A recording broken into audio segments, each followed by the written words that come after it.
पड़ जाए तो वो किससे नमकीन किया जाएगा? तो वो किससे नमकीन किया जाएगा? वह बाहर फेंका वो बाहर फेंका और पैरों के तले रौंदा जाएगा। वो बाहर रोंदा जाएगा। हालेलुया, हालेलुया, हालेलुया, हालेलुया, हालेलुया। हालेलुया। हे पिता परमेश्वर, हे पिता परमेश्वर, आपका वचन कहता है, आपका वचन कहता है, मार्ग सत्य और जीवन मैं ही हूँ। मार्ग सत्य और जीवन में ही हूँ। बिना मेरे द्वारा कोई भी पिता के पास नहीं आ सकता। नहीं आ सकता। हालेलुया, हालेलुया, हालेलुया, हालेलुया, हालेलुया। हालेलुया। हे पिता परमेश्वर, हे पिता परमेश्वर, आपका वचन कहता है, आपका वचन कहता है, मांगो और तुम्हें दिया जाएगा, मांगो और तुम्हें दिया जाएगा, ढूंढो और तुम पाओगे, ढूंढो और तुम पाओगे, खटखटाओ और तुम्हारे लिए खोला जाएगा। खटखटाओ और तुम्हारे लिए खोला जाएगा। क्योंकि जो मांगता है, क्योंकि जो मांगता है वह पाता है, वो पाता है, जो ढूंढता है, जो ढूंढता है उसे मिलता है, उसे मिलता है, जो खटखटाता है, जो खटखटाता है उसके लिए खोला जाएगा। उसके लिए खोला जाएगा। हालेलुया, हालेलुया, हालेलुया, हालेलुया, हालेलुया। हालेलुया। हे पिता परमेश्वर, हे पिता परमेश्वर, आपका वचन कहता है, आपका वचन कहता है, तुम ईश्वर के राज्य की तुम ईश्वर के राज्य की और उसकी धार्मिकता की और उसकी धार्मिकता की खोज में लगे रहो, खोज में लगे रहो, और बाकी चीजें तुम्हें यूं ही मिल जाएगी। मिल जाएगी। हालेलुया, हालेलुया, हालेलुया, हालेलुया, हालेलुया। हालेलुया। हे पिता परमेश्वर, हे पिता परमेश्वर, आपका वचन कहता है, आपका वचन कहता है, हे सब थके मांदे हे सब थके मांदे और श्रम से दबे हुए लोगों, और श्रम से दबे हुए लोगों, तुम सबके सब मेरे पास आओ, मैं तुम्हें दिलासा दूंगा। मैं तुम्हें दिलासा दूंगा। मेरा जुआ अपने ऊपर ले लो, मेरा जुआ अपने ऊपर ले लो, और मुझसे सीखो, और मुझसे सीखो कि मैं स्वभाव से नम्र और दीन हूँ। मैं स्वभाव से नम्र और दीन हूँ। इस प्रकार तुम अपनी आत्माओं में मुझसे सांत्वना पाओगे। हालेलुया, हालेलुया, हालेलुया, हालेलुया। मेरा जुआ सहज है, मेरा जुआ सहज है, और मेरा बोझ हल्का है। और मेरा बोझ हल्का। हालेलुया, हालेलुया, हालेलुया, हालेलुया, हालेलुया। हालेलुया। ईश्वर तू दयालु है, ईश्वर तू दयालु है, मुझ पर दया कर, मुझ पर दया कर, तू दया सागर है, तू दया सागर है, मेरा अपराध क्षमा कर। मेरा अपराध क्षमा कर। हालेलुया, हालेलुया, हालेलुया, हालेलुया, हालेलुया। हालेलुया। यीशु की स्तुति हो, यीशु की स्तुति हो, ईश्वर को धन्यवाद, ईश्वर को धन्यवाद, पिता की स्तुति हो, पिता की स्तुति हो, पिता को धन्यवाद, पिता को धन्यवाद, पावन आत्मा की स्तुति हो, पावन आत्मा की स्तुति हो, पावन आत्मा को धन्यवाद। पावन आत्मा को धन्यवाद। हालेलुया, हालेलुया, हालेलुया, हालेलुया, हालेलुया। हालेलुया। आइए हम परमेश्वर सर्वशक्तिमान ईश्वर का वचन, आज का हमारा वास्तविक संग्रह था, दिन सोमवार, तारीख 15। परमेश्वर का पवित्र और जीवित वचन पर हम ध्यान दें। वचन हमको स्पष्ट तरीके से सिखाता है। परमेश्वर का पवित्र वचन आज का हमारा आरंभिक वचन है संत यूहन्ना का पहला पत्र, अध्याय 4, वचन संख्या 7 और 8। वचन कहता है, हमारा आज का वास्तविक संग्रह का मूल विषय है परमेश्वर के प्रेम में चलना। पवित्र बाइबल पहला यूहन्ना अध्याय 4 वचन 7 और 8 में हमको कहती है, हे प्रियो। ये बहुत अद्भुत है जब परमेश्वर आपसे और मुझसे कहता है कि हे प्रियो। इसका मतलब कि परमेश्वर की दृष्टि में हमारा मूल्य है, परमेश्वर हमसे प्रेम रखते हैं। वचन कहता है हम आपस में प्रेम रखें। प्रभु का वचन कहता है, हे प्रियो, हम आपस में एक दूसरे से प्रेम रखें, क्योंकि प्रेम परमेश्वर से है। जो कोई प्रेम करता है वह परमेश्वर से जन्मा है और परमेश्वर को जानता है। जो प्रेम नहीं करता वह परमेश्वर को नहीं जानता, क्योंकि परमेश्वर प्रेम है। हम परमेश्वर के पवित्र वचन के अनुशासन में रहना है, परमेश्वर के राज्य में रहना है, परमेश्वर के राज्य के नागरिक के रूप में जीवन जीना है। तो हम सबों को परमेश्वर की भाषा को अर्थात प्रेम को अपने जीवन में ग्रहण करना पड़ेगा। प्रेम की शक्ति से हमको अपने आप को ओतप्रोत करना पड़ेगा, क्योंकि परमेश्वर प्रेम है। बाइबल हमको सिखाती है हम आपस में प्रेम रखें, और यीशु ने भी यही कहा कि यदि तुम एक दूसरे से प्रेम करोगे तो लोग जान जाएंगे कि तुम सचमुच मेरे ही शिष्य हो। परमेश्वर का वचन हमें यही सिखाता है। यूहन्ना ने इस वचन में परमेश्वर के प्रेम की गरिमा को, परमेश्वर के प्रेम की महिमा को, परमेश्वर के प्रेम की करुणा को, परमेश्वर के अनुग्रह को पहचाना। और यूहन्ना लिखता है अपनी पत्री में, हम आपस में प्रेम रखें क्योंकि प्रेम परमेश्वर से है। जो कोई प्रेम करता है या प्रेम में बना रहता है वह परमेश्वर से जन्मा है, और जो परमेश्वर से प्रेम में जन्मा है वही परमेश्वर को जानता है। जो प्रेम नहीं रखता वह परमेश्वर को नहीं जानता, क्योंकि परमेश्वर सर्वशक्तिमान प्रेम है। बाइबल हमको सिखाती है ईश्वर प्रेम है। बाइबल में परमेश्वर का वचन हमको पहला यूहन्ना अध्याय 4 वचन 16 में कहता है, प्रेरित यूहन्ना संत पौलुस की शिक्षा को प्रकटीकरण का एक संक्षेप अनुवाद देता है। जो प्रेम परमेश्वर से रखता है, जो प्रेम परमेश्वर हमसे रखता है उसको हम जान गए और हमें उसका विश्वास है। परमेश्वर प्रेम है, और जो प्रेम में बना रहता है वह परमेश्वर में बना रहता है और परमेश्वर उसमें बना रहता है। और यही बात यीशु मसीह ने सिखाया, यदि तुम मुझ में बने रहो और मैं तुम में बने रहूं तो इसी से लोग जानेंगे। यदि तुम मुझ में रहो और मेरी शिक्षा तुम में बने रहे तो लोग तुम्हें पहचानेंगे। यदि तुम मुझ में हो और मेरी शिक्षा तुम में है तो पिता तुम्हें प्यार करेगा और तुम संसार के कोने कोने में जाकर परमेश्वर के इस प्रेम का प्रचार करोगे। परमेश्वर सर्वशक्तिमान ईश्वर का वचन स्पष्ट रीति से कहता है और परमेश्वर उसमें बना रहता है। इसलिए आप मसीह में और मसीह आप में है।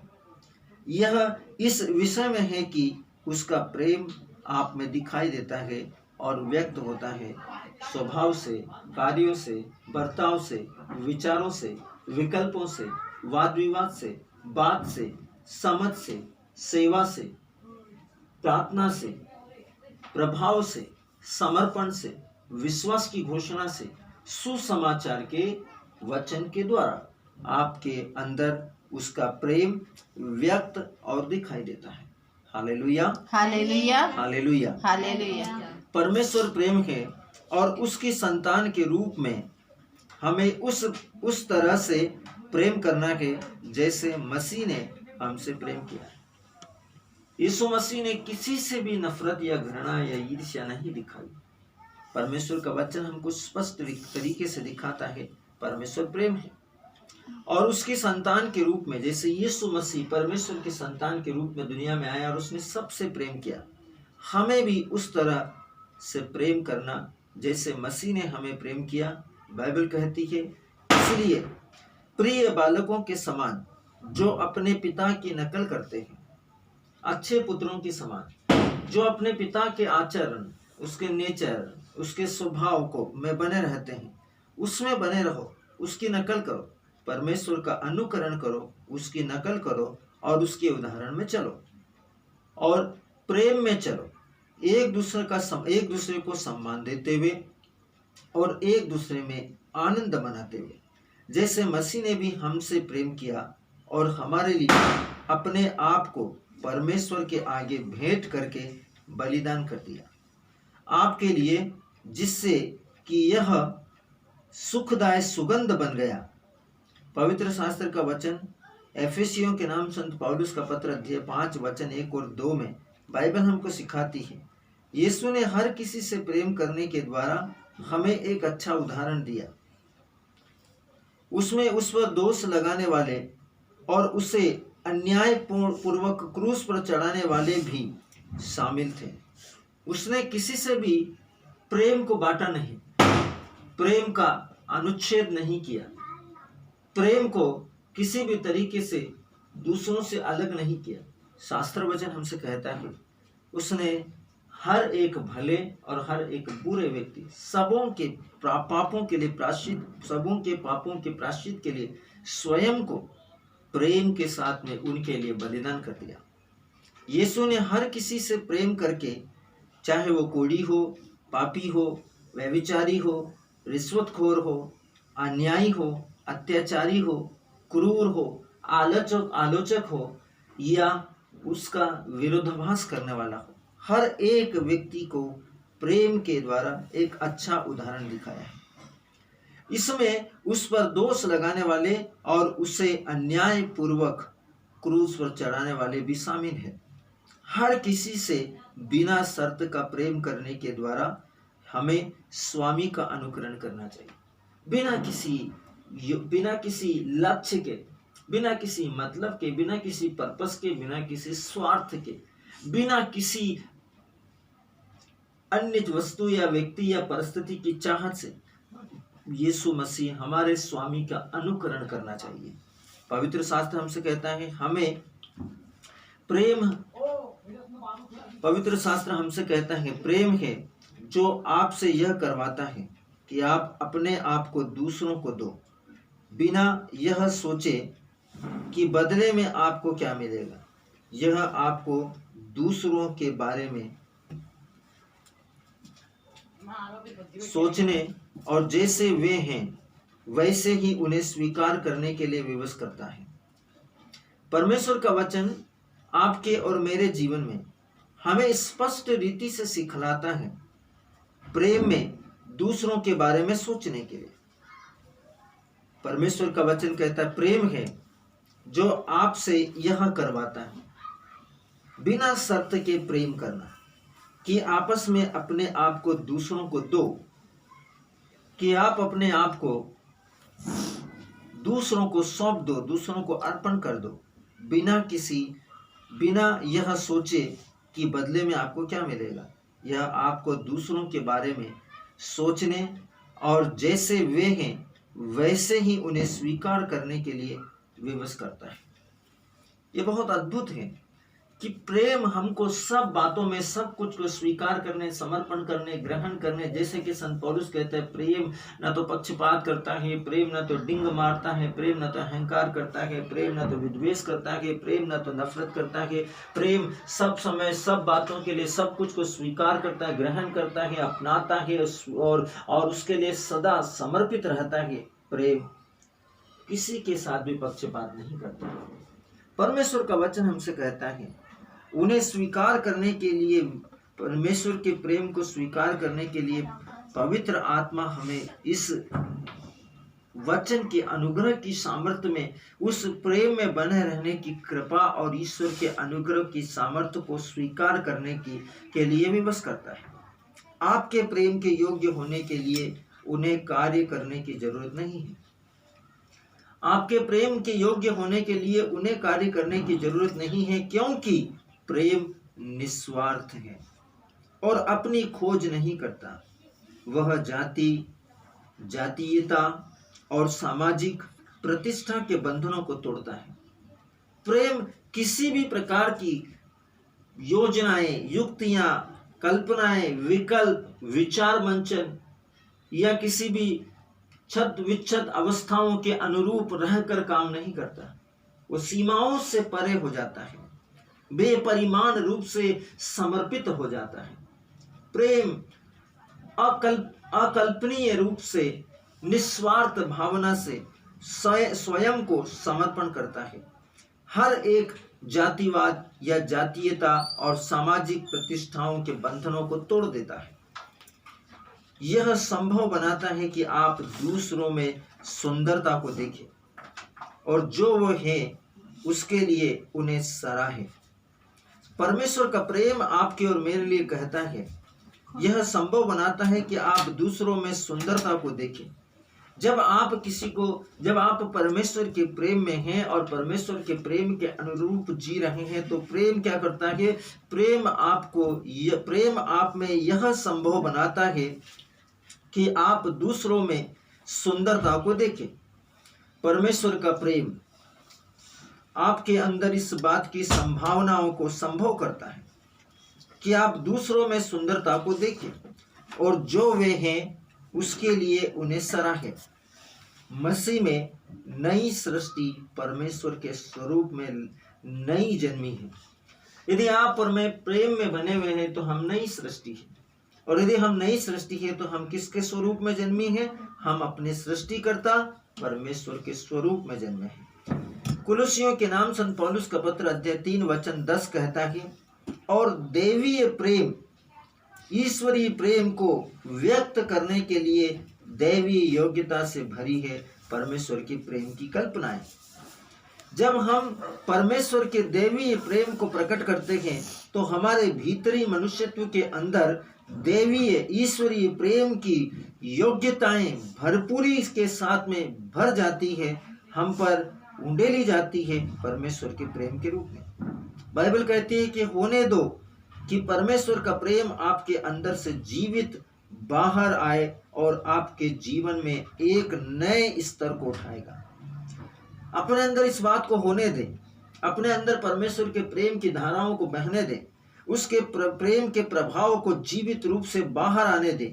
एक स्वच्छ, निर्मल, पवित्र, उदार, निस्वार्थ, दयाशील, करुणामय, सेवा और प्रेम से प्रेरित प्रेम की पवित्रता की प्रभाव को अपने अंदर से बाहर जीवित अवस्था में आने दे,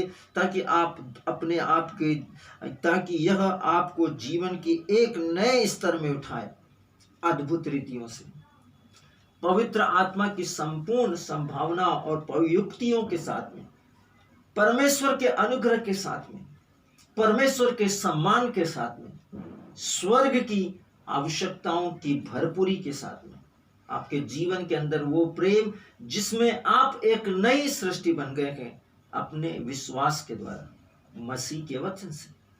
क्योंकि वचन सर्वशक्तिमान ईश्वर का आपके और मेरे लिए कहता है कि वो वचन जो इमानुएल है आपके और मेरे लिए इसी प्रेम के बनिस्बत समर्पण होकर वो देह में आया, मनुष्य का रूप धारण किया और वो नई सृष्टि बना।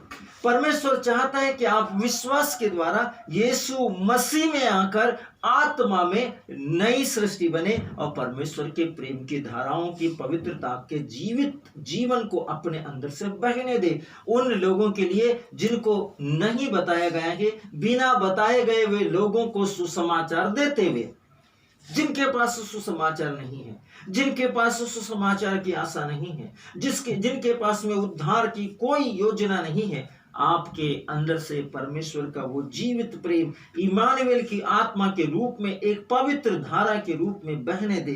क्योंकि परमेश्वर का वचन कहता है अपने भीतर इस बात को होने दे। वचन स्पष्ट तरीके से कहता है मेरे प्रियो, इस प्रेम की संभावनाओं को अपने भीतर होने दें और प्रेम के प्रभाव को अपने अंदर से बहने दें। यह आपको जीवन के एक नए स्तर में उठाएगा और आपको खुशी होगी कि ऐसा हुआ आपके जिंदगी के द्वारा। जब अन्य लोग उद्धार पाएंगे, छुटकारा पाएंगे, नया जीवन पाएंगे, उनकी जिंदगियां बदल जाएगी, उनकी जिंदगियों के अंदर परिवर्तन आएगा। यह आपको एक आत्मा के नए स्तर पर ले जाएगा, ऊपर उठाएगा, आपको आत्मिक खुशी और परमेश्वर की महिमा की समृद्धि के अनुग्रह से भरेगा। वचन कहता है कि मसीही जीवन प्रेम का एक जीवन है। परमेश्वर सर्वशक्तिमान का वचन कहता है यदि आप एक मसीही है, आप एक विश्वासी है, आप एक कलीसिया के सदस्य है, तो आपका जो जीवन है वो परमेश्वर में एक ऐसा जीवन है जो सभी बातों में परमेश्वर के प्रेम से भरा हुआ है। हर बात में, काम में, विचार में, सोच में, उदाहरण में, संवाद में, विवाद में, विकल्पों में, विचारों में, विचार विमर्शों में, हर एक क्षेत्र में, संघर्ष में, यंत्रणाओं में, दुखों में, तकलीफों में आपका जीवन परमेश्वर के प्रेम के स्तर से बना हुआ है। आप अपने जीवन के क्षेत्रों के अंदर जब आप उन क्षेत्रों के बीच से गुजरते हैं, आपके भीतरी मनुष्यत्व अर्थात परमेश्वर का प्रेम आपके भीतर से रहता है, उन स्थिति और परिस्थितियों के बीच में काम करते हुए। बाइबल हमको सिखाती है मसीही जीवन प्रेम का एक जीवन है। जीवन परमेश्वर से हमें मुफ्त रूप में मिला है। परमेश्वर का जीवन जो हमारे भीतरी मनुष्यत्व के अंदर से प्रकट होकर बाहर आता है संसार में, ताकि हम अपने जिंदगी के अंदर अन्य लोगों के बीच में उस प्रेम की धारा को प्रवाहित करें जो हमें परमेश्वर से मुफ्त में फ्री में मिला है। उसी प्रेम को दूसरों को दिखाओ जो आपने आत्मा में सेत में पवित्र आत्मा से पाया है, यीशु मसीह के नाम के द्वारा। परमेश्वर का वचन कहता है कि हर एक व्यक्ति अपने पवित्र हाथों को उठाए, अपने पवित्र हाथों को उठाए और परमेश्वर से प्रार्थना करे, प्यारे पिता